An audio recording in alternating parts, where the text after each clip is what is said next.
Shinde the boss. जी हां, एक शख्स जिसने महाराष्ट्र की सियासत में भूचाल ला दिया है, एक ऐसा शख्स जिसने उद्धव ठाकरे के सिंहासन को हिला दिया है। शिवसेना इस वक्त शिंदे सेना लग रही है। उद्धव की ओर से तमाम चेतावनी दी जा रही है, लेकिन शिंदे के तेवर खत्म होने का नाम नहीं ले रहे। शिंदे के इरादे बता रहे हैं कि यह जंग अभी थमने वाली नहीं है। उद्धव की राह आसान नजर नहीं आ रही।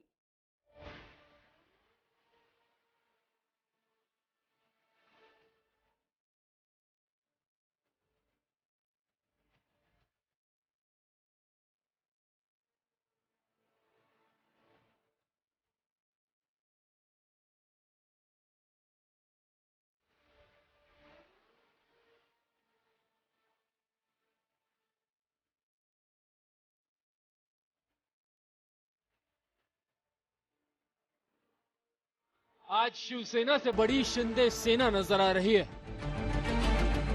आज उद्धव ठाकरे से ज्यादा ताकतवर एकनाथ नजर आ रहे हैं। एक शख्स जिसने महाराष्ट्र की सियासत को हिलाकर रख दिया।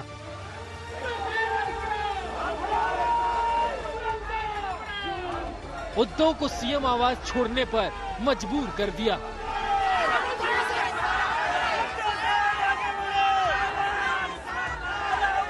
उद्धव की कुर्सी पर तलवार लटकी हुई है। शिवसेना की हर चेतावनी शिंदे के तेवर के आगे फेल है। तो विधायक हमारे साथ आ जाएंगे जी, कूद कर आ जाएंगे, कूद कर। अच्छा,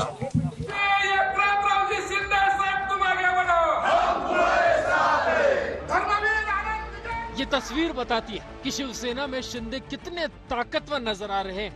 ये तस्वीर बताती है कि उद्धव ठाकरे से ज्यादा शिवसेना के विधायक शिंदे पर भरोसा कर रहे हैं।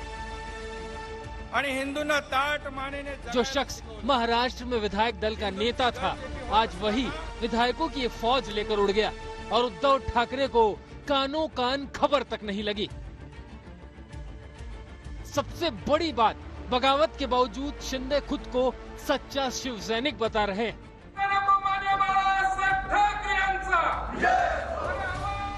बाबा साहेब का सिपाही कहते हैं, तो वहीं उद्धव ठाकरे को हिंदुत्व की याद दिलाते हैं।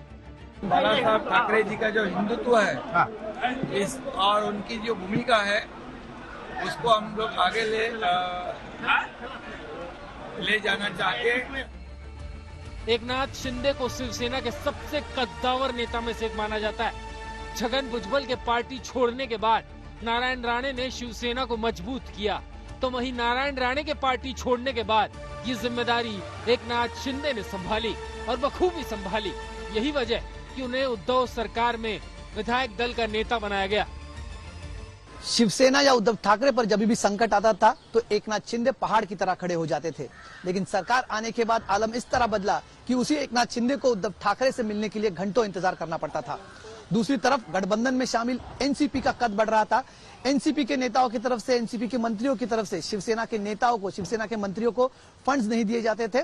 शिवसेना के एमएलए और मंत्री दरकिनार हो रहे थे।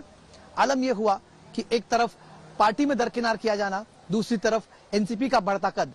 इसका नतीजा ये हुआ कि एकनाथ शिंदे और उनके समर्थकों को बगावत करनी पड़ी।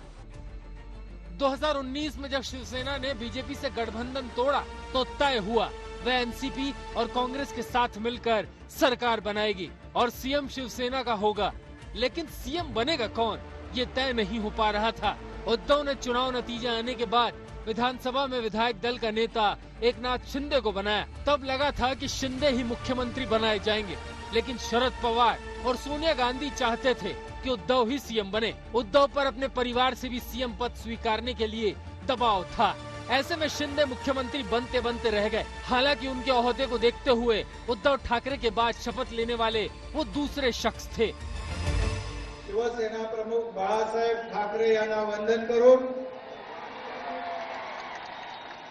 धर्मवीर आनंदीगे साहेबांचं स्मरण करून इस बगावत को शिंदे के सीएम बनने की चाहत से जोड़ा गया। लेकिन एकनाथ शिंदे लगातार ये बोलते आए कि उनके बगावत की वजह सीएम का पद नहीं है। मुझे किसके ऊपर टीका टिप्पणी नहीं करनी है। मुझे इतना ही बात है कि जो शिवसेना के एमएलए हैं आज यहाँ मौजूद है और बाला साहब की जो हिंदुत्व की बात है उससे हम लोग आगे जाएंगे। शिंदे शिवसेना के उन नेताओं में शामिल है जो कांग्रेस के साथ मिलकर सरकार बनाने के खिलाफ थे। इस खेमे का कहना है कि उद्धव ठाकरे ने सीएम बनने के लिए कांग्रेस से हाथ मिलाकर शिवसेना को काफी नुकसान पहुंचाया। शिवसेना, कांग्रेस और एनसीपी की महाअगाड़ी सरकार बनने के बाद से शिवसेना में संजय राउत, अनिल देसाई और आदित्य ठाकरे की ताकत काफी बढ़ गई। वहीं एकनाथ शिंदे खुद को दरकिनार महसूस कर रहे थे। शिंदे के अंदर जल रही इसी आग को बीजेपी हवा दे रही थी।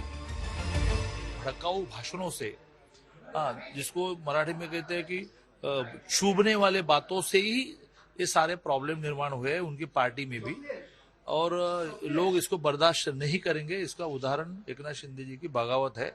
तो अभी तो क्या संजय राउत जी है, थोड़ा ठीक समझ पोलाइट बात करे हर विषय पर, त्याला आम्ही मराठीत म्हणतो अंगावर जाण्याची आवश्यकता नाही। एकनाथ शिंदे जी हमारे बहुत पुराने साथी हैं,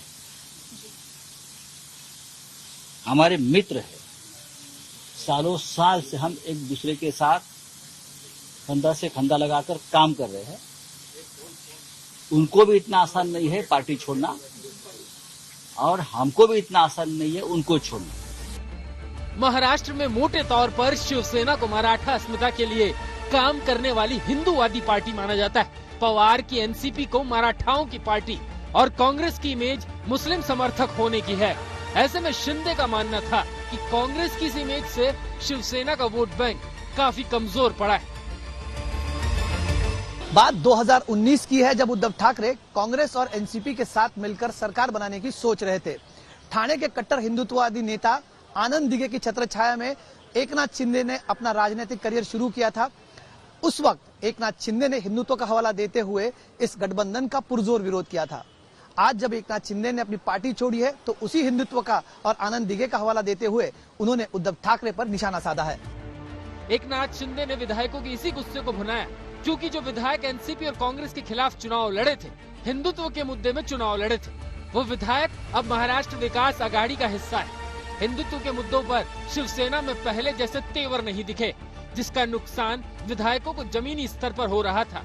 यही वजह है कि बागी विधायक बीजेपी के साथ गठबंधन की शर्त रख रहे हैं। हालांकि उद्धव इन आरोपों को सिरे से खारिज करते हैं। शिवसेना म्हणाल तर शिवसेना आणि हिंदुत्व हे दोन घट्ट एकमेकांमध्ये गुंफलेले जोडलेले हे शब्द आहेत।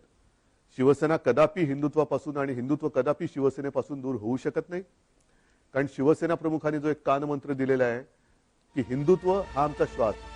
शिवसेना विधायकों की नाराजगी में आग में घी का काम उद्धव के रवैये ने भी किया। विधायकों का आरोप है कि उद्धव शिवसैनिक विधायकों को प्राथमिकता नहीं देते थे, मिलने का वक्त नहीं देते थे। एनसीपी ने गठबंधन को हाईजैक कर लिया। जो असंतोष है वो लोगों के सामने आया है। ये परिवर्तन की शुरुआत है और जब तक एक जनताभिमुख सरकार महाराष्ट्र में नहीं आएगी, हमारा संघर्ष जारी रहेगा। ये सत्ता का संघर्ष नहीं है, ये समाज के लिए संघर्ष है।